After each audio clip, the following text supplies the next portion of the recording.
lunch. Oh, So that would be so nice to do. I have a couch behind me here in my office, and Yeah. I work right here from right here. And Yeah. so at lunchtime, I went over there and crashed. I set a timer on my watch, and then fell asleep for about 45 minutes. Oh, man. What's going on, Astro Beard? How'd the move in go? Did you get all moved in, all nice? And when are you going to start imaging again?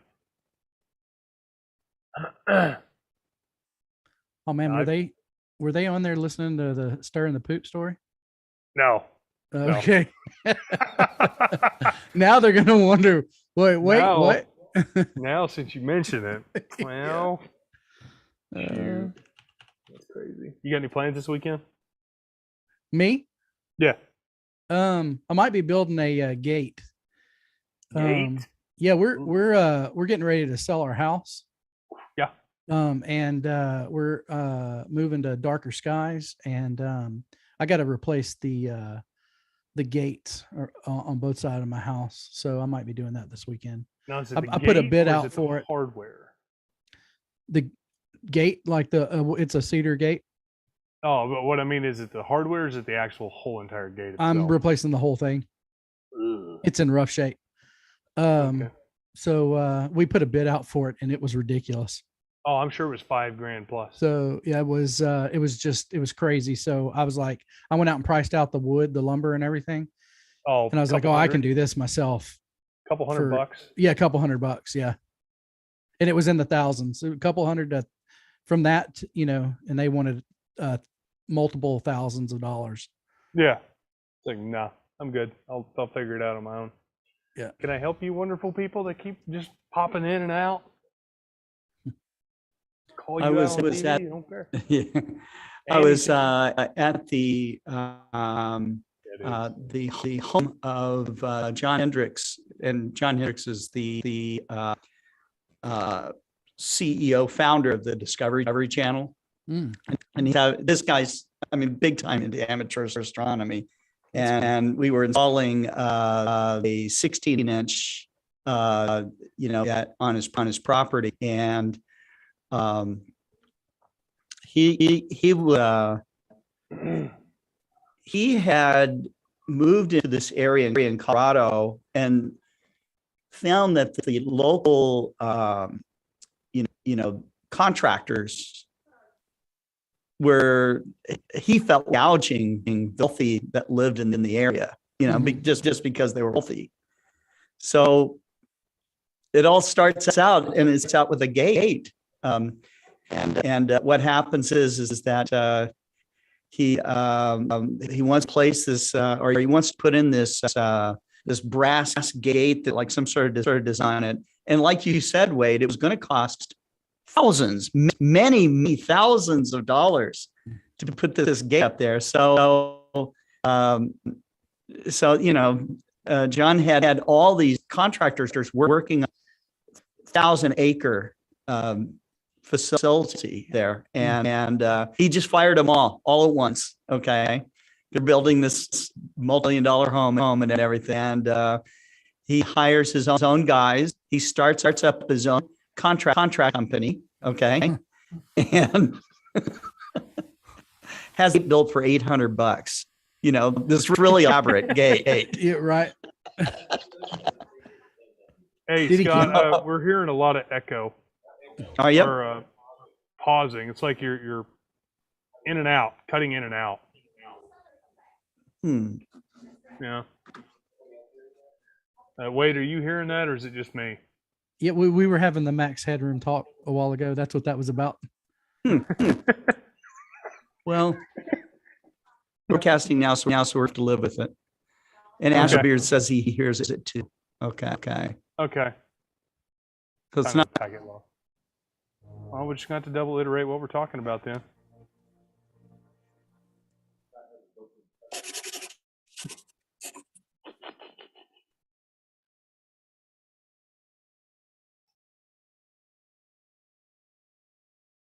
It could be the weather.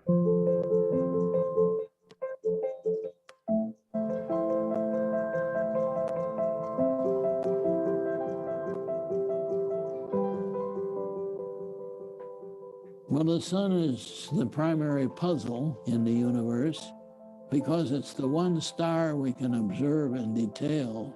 And stars are complicated things. You can't imagine all the strange things that have been discovered in the sun.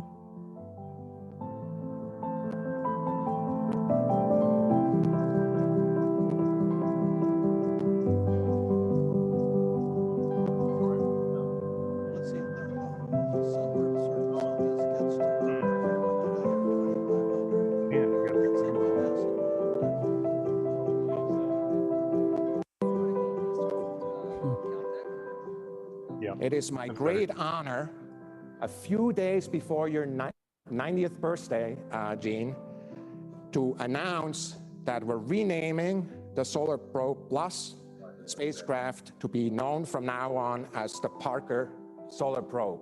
Congratulations.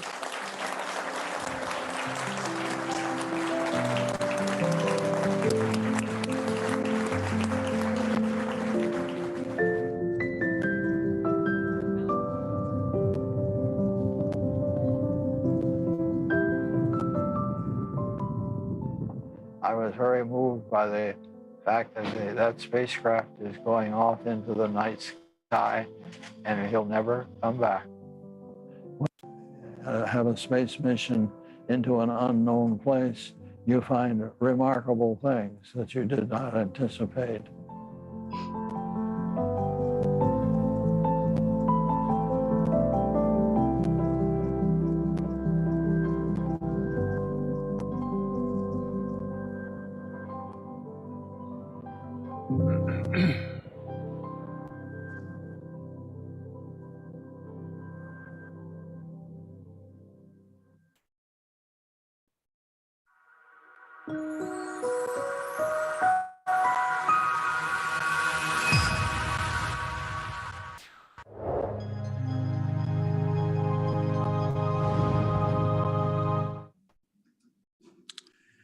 Well, hello, everyone. This is Scott Roberts from Scientific Explorer Alliance, and maybe I have some audio problems right now. So I'm going to turn this right over to Tyler Bowman and Wade Prunty, but they're tuning in again on this Friday. All right, guys. Wade, what were we talking about? What was it? Max Headroom? Max Headroom? Yeah. Hey. Hey, guys. Welcome back to another Focus on Astrophotography. We brought back Wade Prunty. We're going to talk a little bit about backfocusing 101. There's been a lot of, I've seen on my end, and it's customer service rep, there's a lot of people asking, how do I find my backspacing? How do I back focus when using cameras or DSLRs? How far do I go back from a flattener or a reducer or anything of the sort? So I'm hoping with between my knowledge and more of Wade's knowledge, we can help decipher and help crack the code and figure out what's the best approach and how to approach it when you just get into astrophotography. But first, we're going to check in and see how Wade's doing. If nobody knows who Wade Prunty is, Wade is from Texas, and he is an amazing astrophotographer. So we're going to let Wade talk about more of that. So Wade, how's it going, buddy? I'm pretty good. Thanks for that intro there. I don't know about amazing, but You're I get amazing. out there and try to do it. So so let me just clarify. I'm actually from Louisiana. I can't let that go. That's got to be That's first true. and foremost. And in fact, if you can see the purplish glow in my room, it's very purple and gold for those LSU Tigers. So God. yeah, no, y'all are up in the enemy's lair up there and close to Arkansas, the University of Arkansas. So anyway, I love it up there though. Big fan of that area up there. Beautiful up there. So so we live in Texas now, and we I do all my imaging from pretty much from my backyard or from the driveway. I've got a little small setup that I can set up out there, but I built me I call it the telescope platform. It's really the patio cover in our backyard. That's how my wife let me get away with it. and I just souped it up. And I've actually got a Paramount MX Plus mount up there, software bisque mount, and I can put some pretty heavy equipment up there, and I get great guiding and everything from the top. So, but it gives me a more space to image in the south from pretty much the east to the southwest before I'm cut off. Yeah. And also, I am right next to the Dallas Fort Worth, the DFW airport. So I am in Bortle 9. It is I am blasted in light pollution out here. Sometimes when I show my camera, I've got a camera out there that's pointing at the scope, so you can look at it. People ask me if I'm imaging from the sun because it's so bright out there. But so I've had to learn I've gone through a lot of trials and tribulations and had to learn how to image through that. And it is possible. And it's so maybe one day we can talk about that, but I know we want to talk about Backfocus today. Yeah. So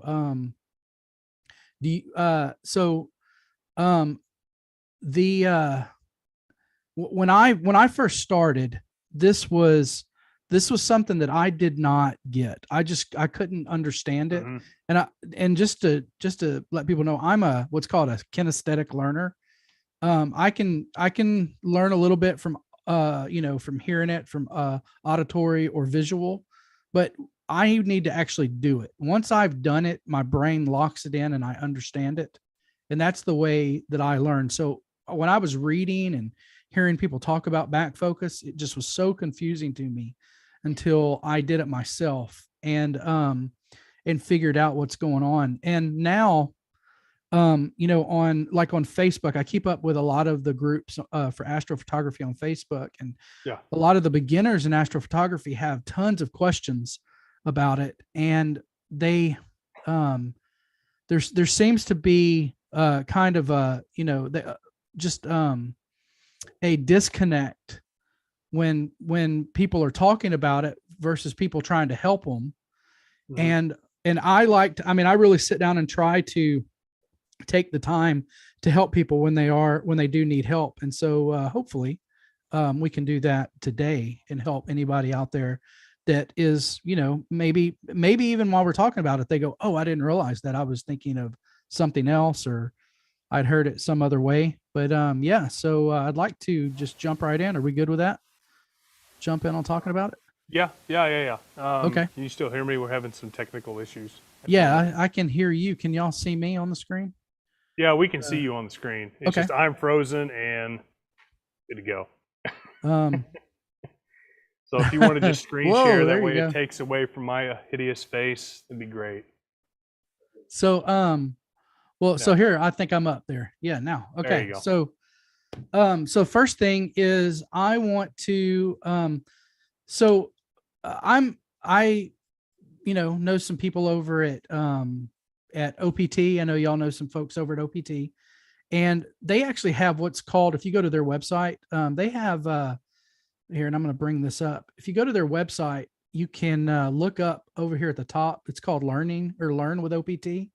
And you can click on that, and they call it they call it OPT University. And they have some really cool articles in here on a lot of stuff to do with astronomy.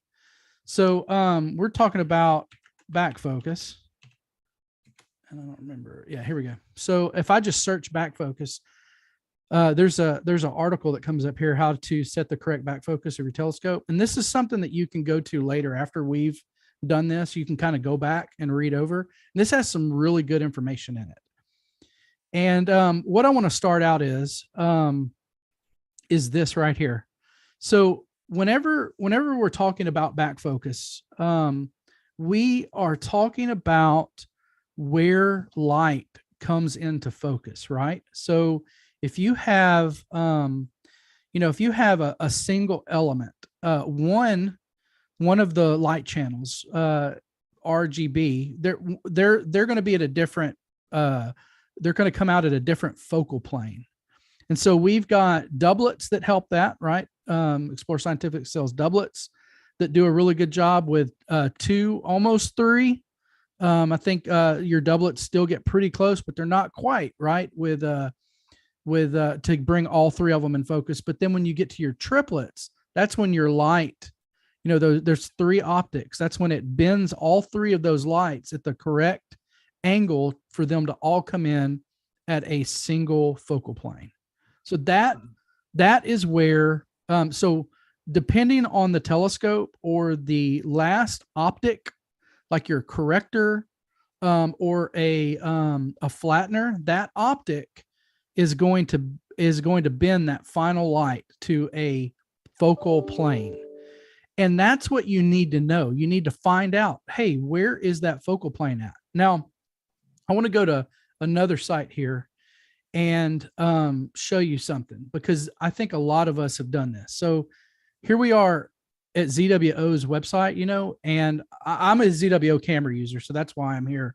But I think a lot of people go to this site and they'll come down, they'll scroll down, and they'll get to this area down here that talks about the best solution for 55 millimeter back focus length. And down here, again, it says total back focus, 55 millimeter. So I think this site is what confuses people the absolute most, more than anything else. And the reason is because when people see this, I believe that they think that the camera needs 55 millimeters of back focus. And that's what they're doing. And ZWO is showing you how to get that. They think that their camera is what determines the back focus, but that's not the case. That 55 millimeter comes from the SLR, I believe the SLR, but DSLR days. So I want to show you this picture right here back on this website. So if you have a DSLR, like I have a Canon 5D right here. And if you go back to this and you look at this on all my Canons and all my Nikons, they have this little marking that you can see here, right there. It's white. It'll be a circle with a line through it. And if you've got a DSLR, you can pick that up and look for that right now. And what that is on that camera is that's telling you that is where the sensor is. That is the actual location of your sensor on this camera. So when you take a camera like this and you put in I hope I have one here. I don't know if this is, yeah, it says Canon. You take your T-ring adapter here, or is that what it is? The T-ring adapter for the camera that goes in the camera. When you put that in, so here I have that in and locked in now. From that flange right here on the front of that to that line that we were looking at where that sensor is, that is now 55 millimeters. So that's where the 55 millimeters came from. 55, it's just kind of a standard on the old DSLRs. Now, the mirrorless are different, right? Mirrorless, to get 55 millimeters, you have to have a different type of T-ring. You have to, or a T adapter, whatever that is. You have to have one that's bumped out that reaches out to 55 millimeters. But this is where the 55 millimeter came from, was this T-ring and the camera. So what it is, that's just kind of a standard that of DSLRs. And for a long time, that's what everybody was using for imaging was DSLRs, right? A few people used, you had some people in the scientific world that could afford the expensive CCD cameras that were just thousands and thousands and thousands of dollars. Then you had some people that started off, right, their planetary stuff. They started using like webcams, taking them apart and using them, right? That was the first time CMOS came in. But then you had your CMOS cameras, your DSLRs that you could use. And that 55 millimeters was just kind of a standard. So now there are a lot of telescopes and telescope manufacturers that have designed their like their flatteners, their field flatteners or their reducers to have 55 millimeters from the back of that for back focus. And like this specific telescope here, where that camera connects, that telescope needs 55 millimeters to the sensor on that. And that's why you just see that telescope connected to that, because that's what the back focus is from this reducer in here. But that's not always the case. And so the point in all this is to let you know the camera is never what determines the back focus. The camera will chew up back focus space, but the camera is not what determines back focus. What ZWO did here was actually nice for the customer. They included all the adapters in the box to at least get that camera to 55 millimeters. That's all they were doing. They're helping you get to 55 because that's kind of, you know, a lot of people use that, but that is not always what your back focus is on your scope. So, and I'll use another example right here is, I have a Edge HD telescope, and so I have the 9.25, and you can see the focal plane that comes out here. And my telescope, my 9.25, the back focus is 146.05 millimeters. So it's much further than 55 millimeters. But to give a good example of this, the C8, the telescope is 133.35 millimeters of back focus. That's where that focal plane is going to be. That's going to be for the C8. That's going to be 133.35 millimeters. But when you go to their reducer for the C8, this is just for the C8, the reducer actually changes that, and the back focus from the reducer is 105 millimeters. So if you're using that telescope and you put this reducer on it, now that's changed it, and you actually only have 105 millimeters of back focus. And that's my second point here, is that the telescope can have a back focus, but then when you put in a flattener or corrector, or maybe not a flattener, but maybe not a flattener, but if you put in a reducer or some type of corrector, that now is your last optic that can actually change the back focus. So whenever you're trying to find out what the best back focus for your scope is, you need to look at it and go, okay, am I just using the scope? If I am, then I need to go to the telescope's website and find out the back focus from that telescope. But if I'm using a reducer or some type of corrector on it, I need to go to that manufacturer's site, right, and look at the specs for that to find out what the back focus is. That's always where your back focus is going to come from, is going to be that last optic in your train. Yeah. So I think that is what is actually the most confusing part of all of this, to everyone when they first start out, is they see this information from so many places, right? They buy this camera and they go to the site, and the camera is telling them, hey, here's what you do to get 55 millimeters back focus. But it doesn't really say, there needs to be something here that says, hey, check your telescope manufacturer or, reducer manufacturer for correct back focus. Correct.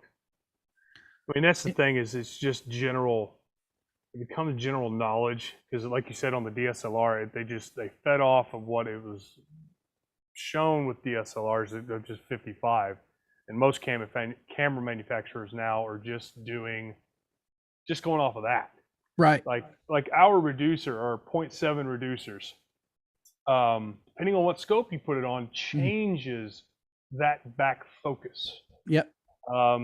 Like we'll just use the 127 for instance. With our reducer and the 127, it's like 70 millimeters of back focus. Yeah, exactly. You need to put in another 20 millimeters if you got a ZWO camera, just to achieve proper back focus, so you can get nice corners in the stars. Well, see, so what you do is, let's look at that. So that's the next part of this, is if you go to this, if you go back to this screen here and you go look at your camera. So here's the diagram, right?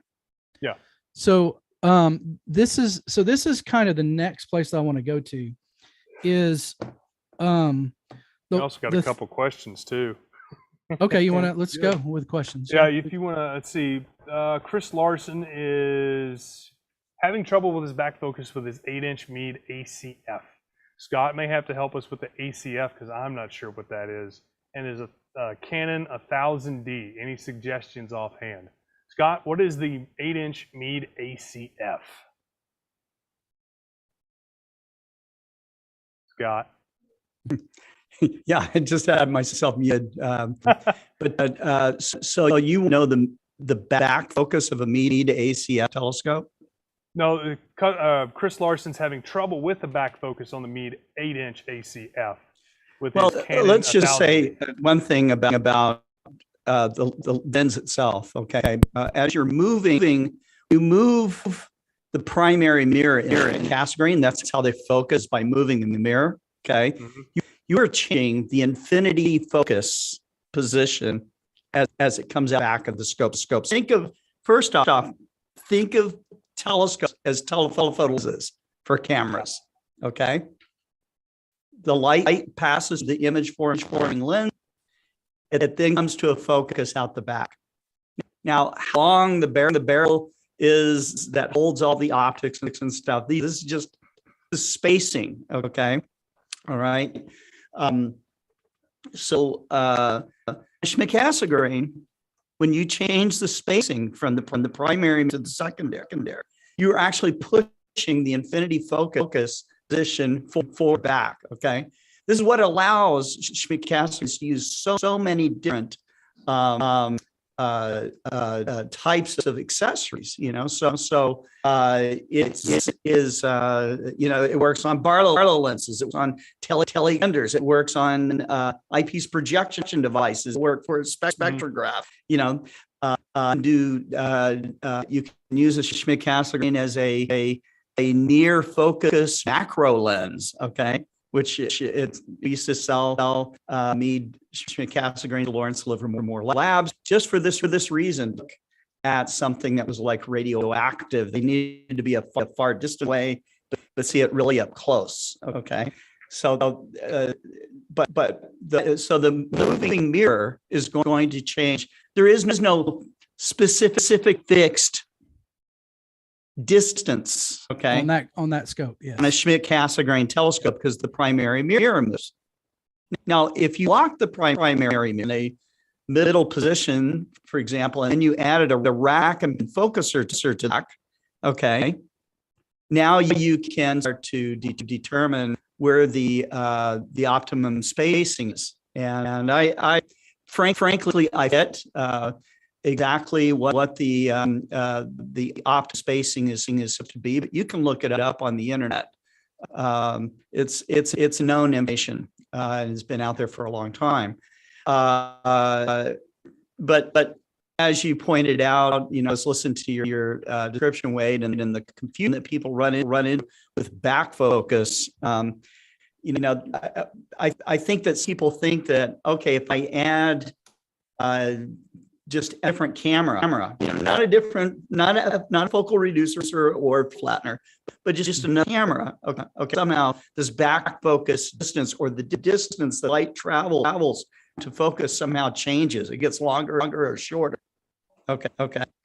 But it doesn't. Okay. It's fixed because these are on refractors, for example, they're fixed distances.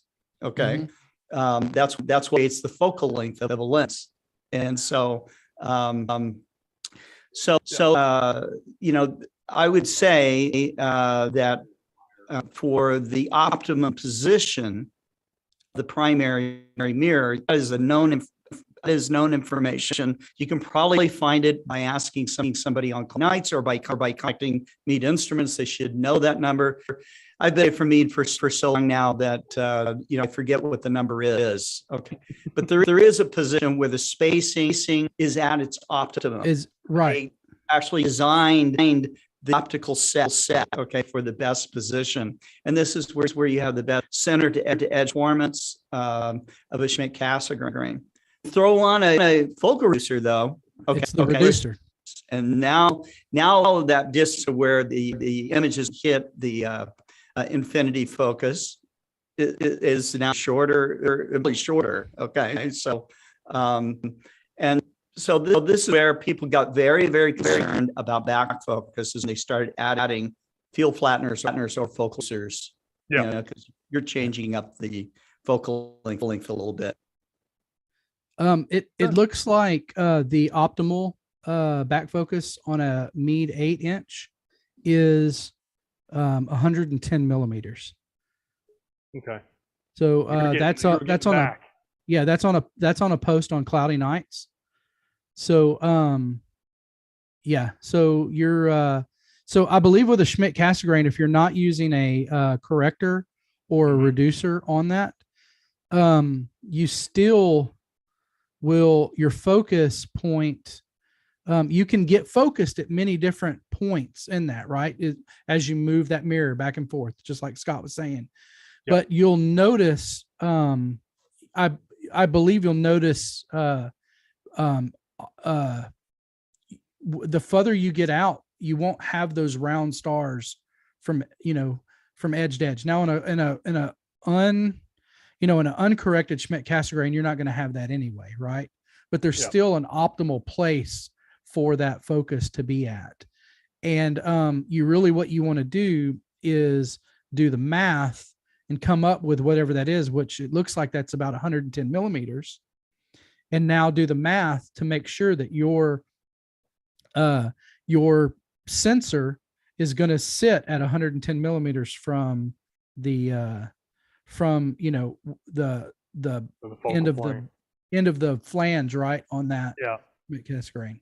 And that's another thing, that kind of the next thing that I'd like to talk about. And we can answer more questions to that, but I do want to say this. So 110 millimeters, if that is correct, and I'm seeing that on Astrobin and Cloudy Nights. I just did a quick search for that scope, and that's what I'm seeing.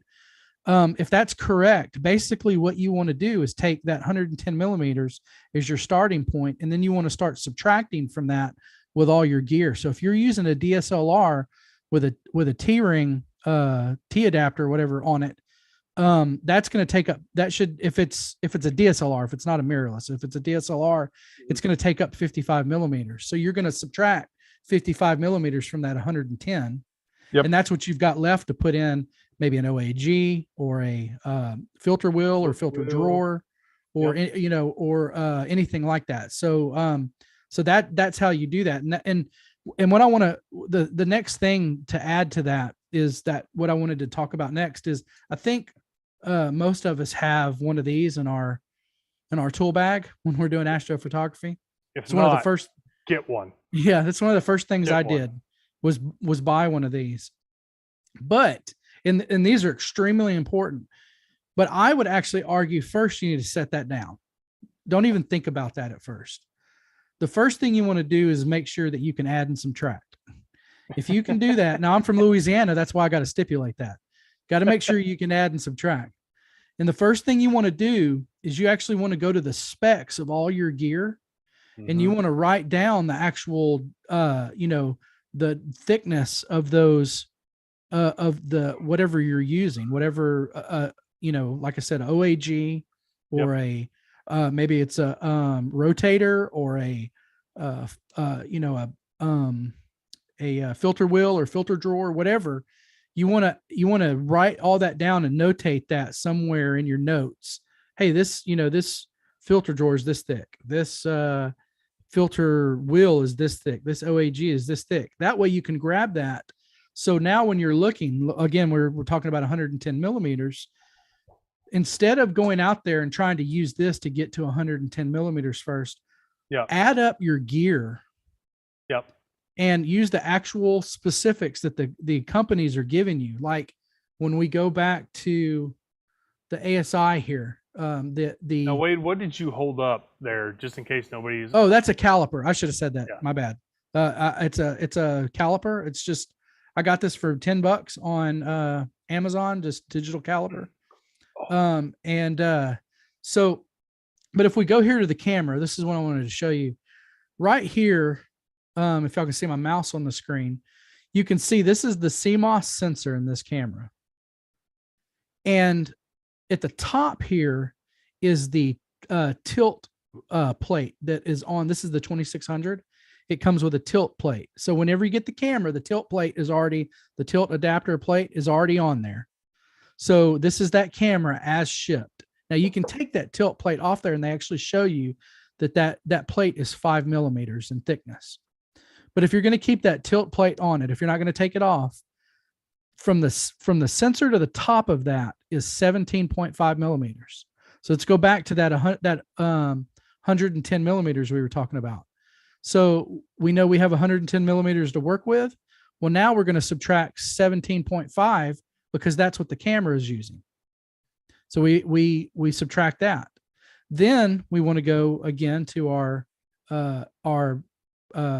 maybe the next thing in would be your filter wheel, right? You want to get that as close to your sensor, your filter, so you don't have any kind of coma or anything. You want to get that as or vignetting, not coma, sorry, wrong word. You want to get as much, you want to get that as close to the sensor as you can. So now you want to look at the thickness of that. Then you're going to have your, I don't know if you use an OAG. I'm a big, especially in a smaller field of view. Like if I'm using like if I was going to use one of the ED80 from Explore Scientific, I would definitely put an OAG on there if I have enough room in Backfocus to allow me to, because that what field of view is so wide. So I'm definitely going to get stars in the OAG. It's not going to be hard to find them. But so you're going to add those together and put those together, and you're going to subtract each one of those from that 110.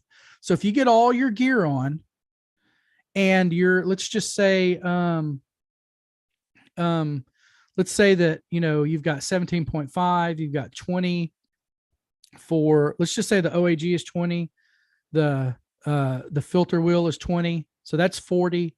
Then the camera is 17.5. So we're at 57.5 now. So the rest of that space in there, if you don't have anything to fill that in, that's where spacers. Oh, I didn't even bring a spacer over here. I got a little one, but here's your spacer rings. Here's a little 5 millimeter spacer ring, but that's where your spacer rings go in. So you add up, the size of those, and you add those up and you put those together when they equal 110.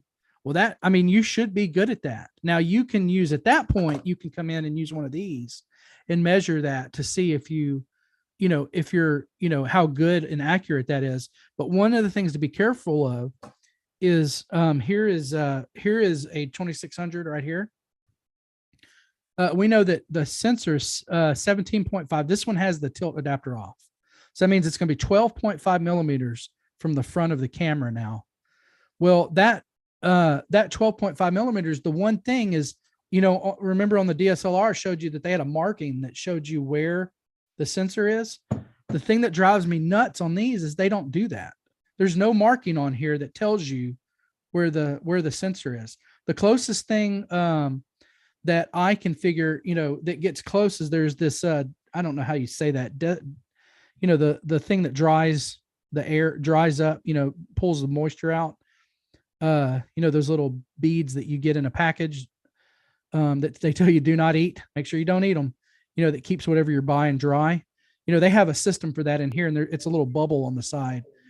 And the edge of that is almost right. It's still about a millimeter back from my measurements, but they don't have a marking on that. So you got to be real careful when you're trying to use a caliper on this, because you actually don't have anywhere to measure to on the camera to look at. That's why I say doing the math is the most important part of figuring out your back focus on that. All right. So any other questions out there? Hello, were we still streaming? I lost you. There you are. Sorry, Wade, I was muted there for a second. No problem. Yeah, we're having technical difficulties, but it's called the desiccant pad. Desiccant, yeah, that desiccant. There's that, they have that in the cameras, and to keep those dry, and that little hole on the side of that I think it's about a millimeter back from the edge of that is where that sensor is. But I don't take that from, as, the truth. Cause I don't, you have to measure yourself, but really you don't want to do that. You don't want to use that and try to measure from that. You might even just want to measure to the front of the camera and then know that it's either, 12.5 or 17.5, and then just add that in, because there's no actual true marking. They really do need to put that on these cameras. They need to put a marking on that for people to help them out. Any questions? Any other questions over here? It's hard to talk and keep up with the chat. Let's see.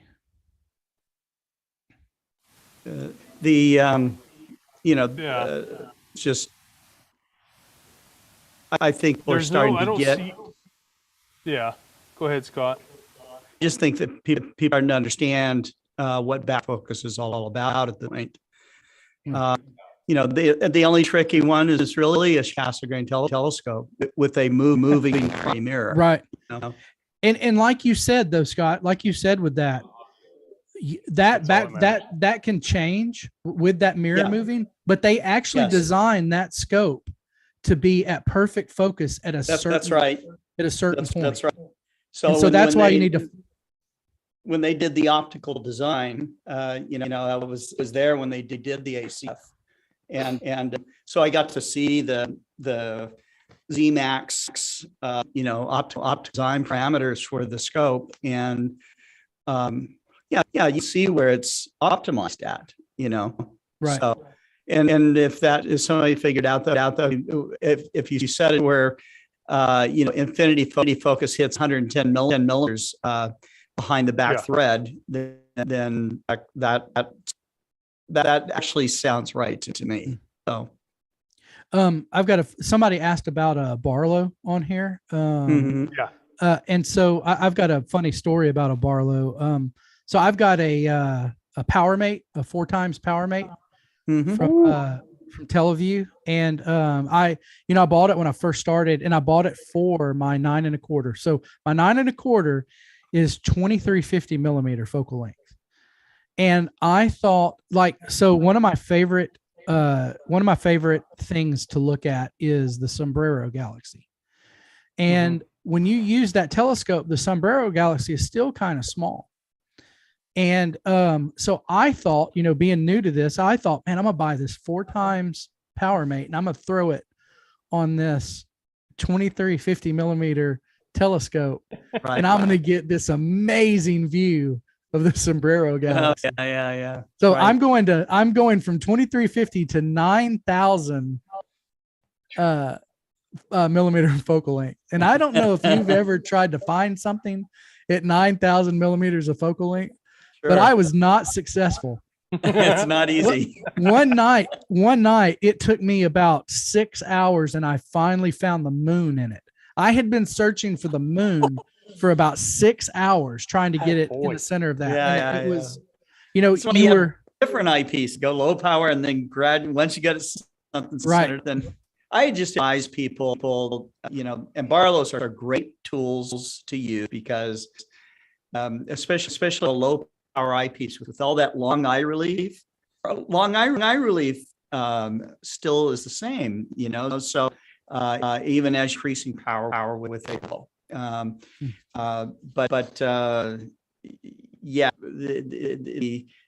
misnomer of seeing something really huge better, is that's something most amateur astronomers very quickly learn that's right. Often not the case. Often that's the case, and after you've spent a few $100s on something that you thought was gonna just be amazing, blow up things bigger to become better. So I was gonna say that with that PowerMate, when I first started trying to use it, I couldn't figure out the back focus on it. I didn't know what it was. I looked online, and there was a bunch of different people that were writing stuff on there, and I wasn't sure about it. So I called Teleview, and I called their support, and a guy came on, and we started talking about it. And I told him what I was trying to, I was trying to use this and I was trying to figure out the back focus for it. And at the time, I didn't even know the term back focus. I didn't understand just to say that, right. I was saying focal plane and things like that, but he finally got what I was saying, and he quickly corrected me and was like, and we got on the same page.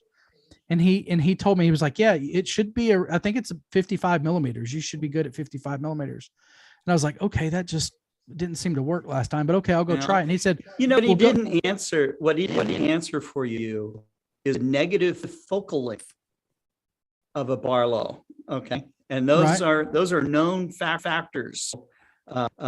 So some people like to use Barlow lenses for what's called negative, photography, telenegative projection photography. It's like using an eyepiece, but you're using a Barlow lens instead. Okay. And, and it's helpful to know what the negative focal length is. Okay. But again, you can just find it by reaching focus. Okay. So, right. Right. So, yeah. So whenever, and I didn't tell him what I was trying to look at. I didn't explain that because, at the time I kind of thought, I don't know if I'm, I think this might be dumb, and I don't want to seem real dumb on the phone when I'm talking to someone. So I didn't really tell him what I was using to do this with. Mm-hmm. But anyway, at the end of it, he goes, well, why don't, if, let me know, call me back and let me know, if you got it to work. And I was like, oh, okay. And he said, my name's Al. What's your name? And I realized I was talking to Al Nagler. Al Nagler. Yeah. He answered the support line at Teleview. Yeah. I was like, you built optics for training astronauts, in the Apollo program, and I'm talking to you on the phone. That's pretty cool. So anyway. That's great. Yeah. So guys, we do have one question and repeating as well. I know. You don't hear me? Yes. Okay. Ken N is asking regarding the use of astro cameras with a crop factor of 4.76 on a refractor. It will not come into focus using a 2x Barlow. The camera is a Player One Neptune, so that's going to be a little bitty sensor. What do you think on that, Wade? If he's using a 2x Barlow, he hangs around 5,400 millimeters of focal length. I don't know. I have a question regarding the use of an astrocam with a crop factor of 4.76 on a refractor. It won't come into focus. What telescope? Yeah, I mean, it's so the back focus. If you can't get it into focus, it's got to be the back focus. Something's not right there. I have a cheap Orion telescope that I use for a guide scope. Sometimes it's got kind of a long focal length on it. And when I first got it, I was using this camera. No, not this one. It was something like this. It was similar to this, but it was one of the ZWO guide cameras. And I just could not. I racked it all the way back, and I had the tube, on the front of the camera put in, and I would move it in and out. I just couldn't find focus on this, and I did some research and found out that I needed another like 2 inches of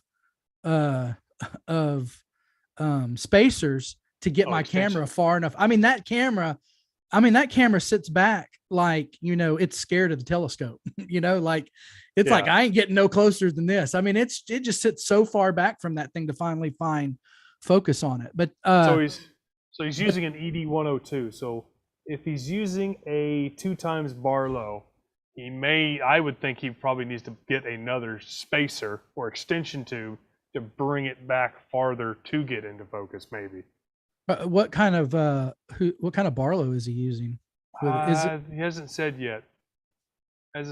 So we'll see if Ken says. But I have a feeling. So with Explore Scientific telescopes, you're given 2 extension tubes. One's for visual to bring you into proper focus for visual observation, and 2 is for astrophotography, so you can get into proper back focus for the 55 millimeters from that point. So it just brings you back further to the focal plane, and then you're 55 from that point on.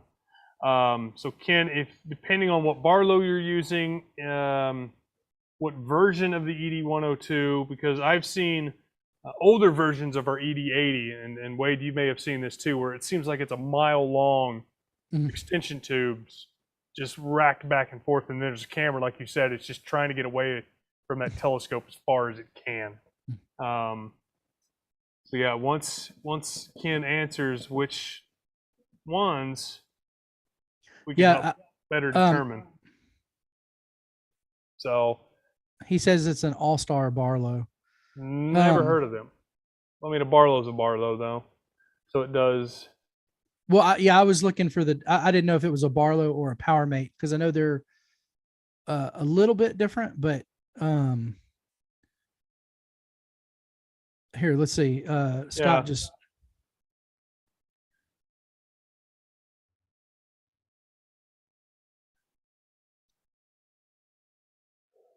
Yeah, you could use. Oh yeah, that is good. You can do that. Scott chiming in, typing. Yeah, well, effective. I mean that's something I never would have thought of, but yeah, I wouldn't have either, to be honest. I've used clear frosted tape. Now, sometimes what we've done with solar out here to get solar into focus is we'll take a piece of paper when we point it at the sun, and we'll just back the piece of paper off until it's a small little dot, and then that's where we know the focus point is at that point. Yeah, so you kind of get you might not know the numbers, but you'll know when you hook it up with tubes, extension tubes and stuff. If you I can guide it from there. Back. Exactly. Right. I've been trying and see. Harold Locke says that he's been trying to figure out how much to use the supplied extension tube, still scratching his head on his ED80. Well, Harold, if you got the 2 and you're trying to do astrophotography, try the 2 first. Don't hesitate to try this out during the day, folks. That is the best time to do it, because you'll rack yourself in the head when you're trying to do it at night, especially when you're messing with thousands of dollars worth of equipment that you could drop while you're changing out extension tubes. Do it during the day where you can see what you're doing, you know what's going on, and it makes it a lot easier and less of a headache. That's for sure.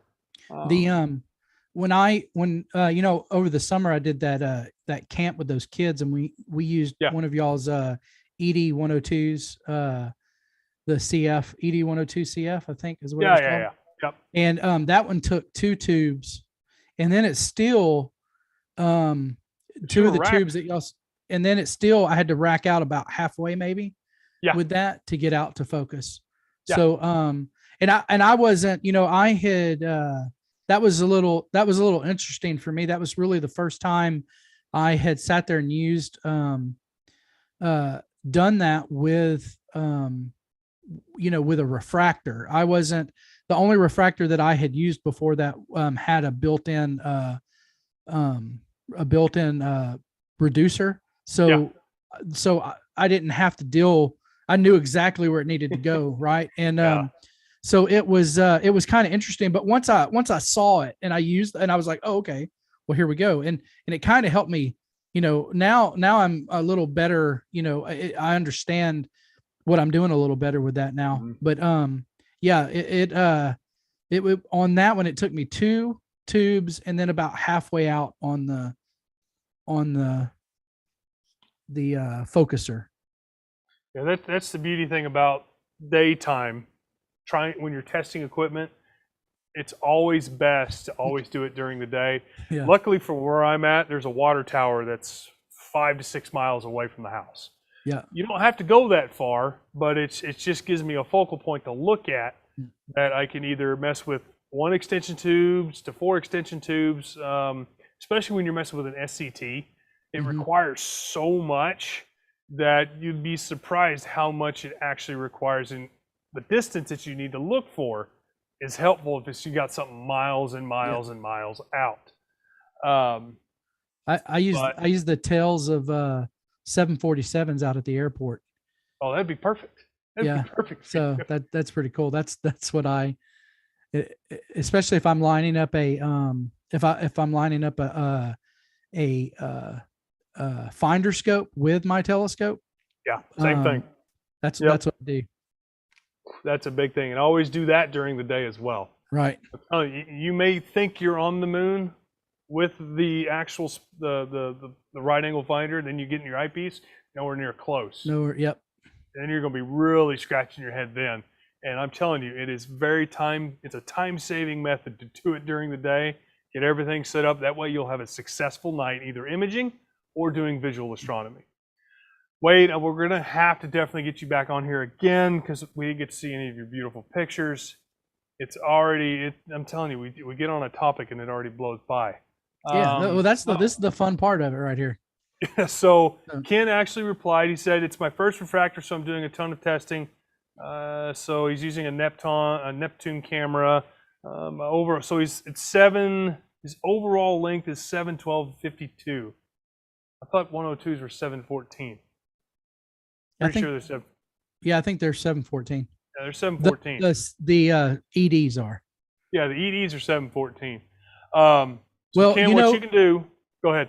I was just going to say, if you're ever using the ASIR Pro or something like that, ASIR Plus, sometimes it'll come back with a different focal length. Well, yeah, that is true. So that might be where he's getting that. He might have saw it after an image was taken. Yeah, and that is possibly true. But Kent, what I would do is I would literally set it up during the day. If you're using the Neptune C11, which is compatible with SharpCap or any other planetary imaging, SharpCap's the best way to go. Is it's free, or it's $15 for the year, and you're done. And point it at a target off in the distance, and see if you can get it to focus with 2 extension tubes. If you can't get it with 2, and you still need to come back further, then give us a call. We can help you out. We can get you set up, and maybe get more ordered, and get you back into imaging on that aspect. Because there has been points to where customers have to get more, maybe 1 more extension tube, depending on what they're using, to get into focus so they can start. Yeah, that's crazy. This is the length of the refractor, including the 2 extension tubes. Yeah, I'm reading the actual comments as well. So, well, guys, again, sorry for the technical difficulties. We'll make sure to get them sorted out this coming next show. Which reminds me, 2 things actually. I think it's next week we might be doing a solar event. It'll be pre-recorded, so there may or may not be a show on Friday. I have to talk to Scott and see if he's okay with doing that. Second thing is the astrophotography contest that Annie kind of touched on Friday. Is there's a hashtag that if you could use, it's called #GatherPhotons. That is #GatherPhotons. And we're going to come up with a video and more rules later on down the road, but just start hammering #GatherPhotons.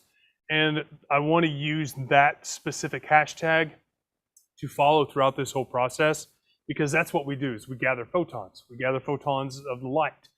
But again, guys, Wade, we're going to have you back on the show again so we can go over your pictures, maybe actually look at your mounts, look at your telescopes and everything, because I know you've got a whole bunch of stuff. I really do. I know you got some stuff.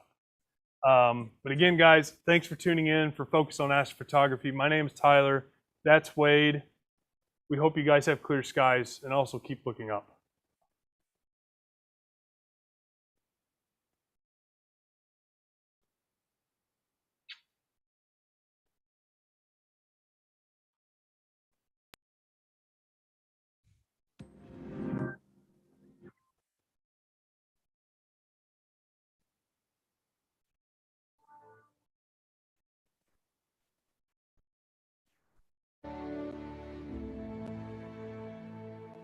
We are in the United States, in the sunny state of Florida at Kennedy Space Center. Hi, I'm Kelsey Brennan-Wessels, and the European Space Agency, together with our partners at NASA, are getting ready to return to the moon.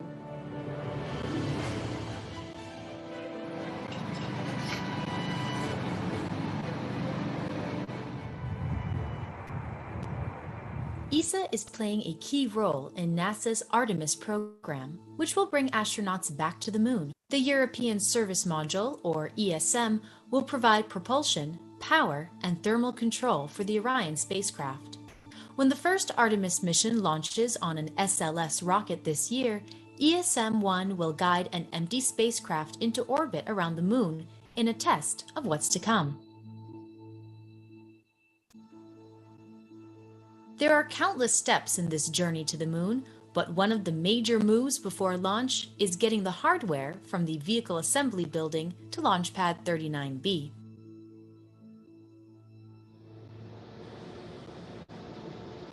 This massive structure is a crawler. This is going to carry the SLS rocket with Orion and the service module out onto the launch pad. We spoke with NASA's John Giles. This is crawler number 2 here. She was built back in the 1960s, mid-1960s for the Apollo program. And she's handled Apollo and Skylab and Shuttle, and now she's going to be the crawler of the future for SLS. And she's been modified over the years for the different programs. And for SLS, we've had to modify her, we've had to increase her carrying capacity by 50%. So we spent a few years doing that. And then the last few years, we've been getting her ready by taking the mobile launcher back and forth to the pad and doing a few other tests around here. She herself, I know this is rude, but she weighs 6.75 million pounds. We'll carry a mobile launcher that weighs 11.4 million pounds, and then we'll carry the SLS launch vehicle, which is somewhere around 3.5 million pounds. So add that all up, and that's what we'll carry back and forth to the pad. And then with each mission, as the launch vehicles get bigger, heavier, bigger second stages, and bigger cargos, bigger solids, the weight just keeps going up.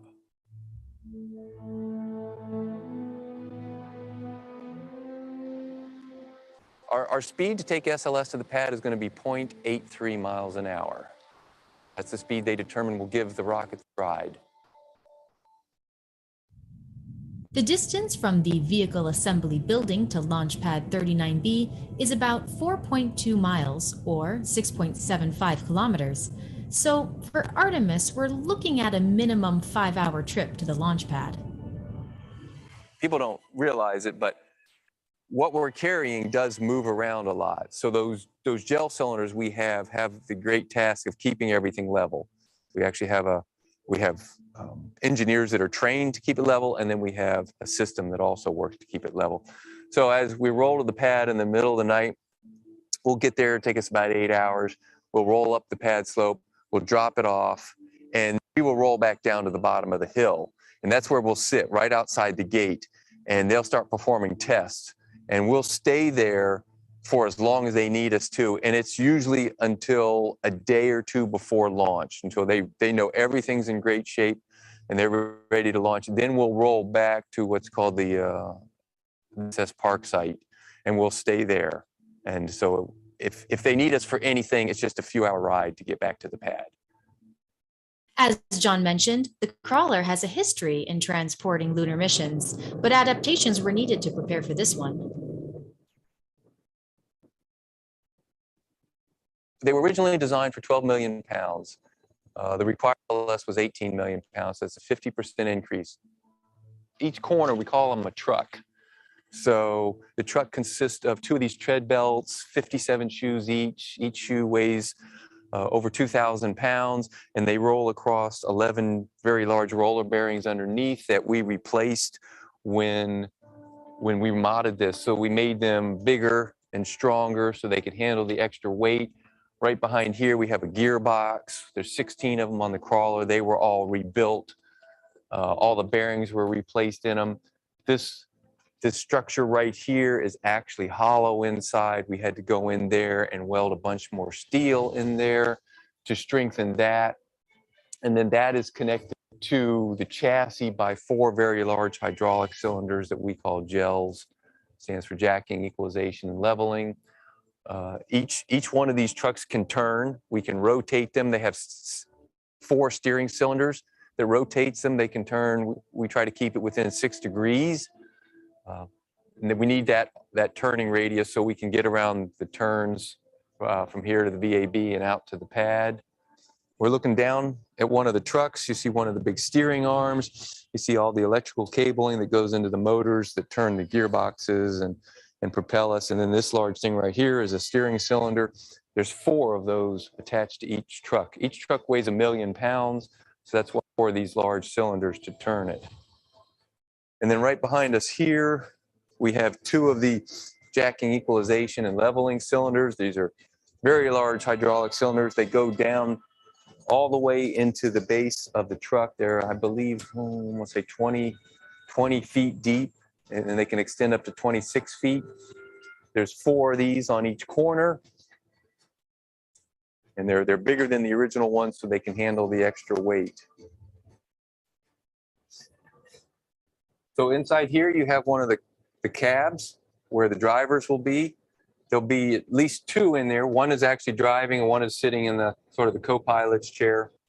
Everybody is on radios during the roll. Everybody's connected to each other. Everybody can talk to each other. The drivers, the engineers, the mechanics, the technicians, they're all in contact. They're all on the same net. I have a fuel tank here, 2,500 gallons of diesel fuel. We have 2 fuel tanks, one on this end, one on the other end. So we carry 5,000 gallons of fuel with us at all times. Our goal is to never stop while we're rolling. We have bathrooms on board, microwave, you eat your lunch, your dinner, your breakfast, everything is on board here. We try not to stop. If we stop, something probably didn't go the way we had it planned, and we got to fix something. It's a wonderful piece of machinery. If you're an engineer, this is the greatest thing ever.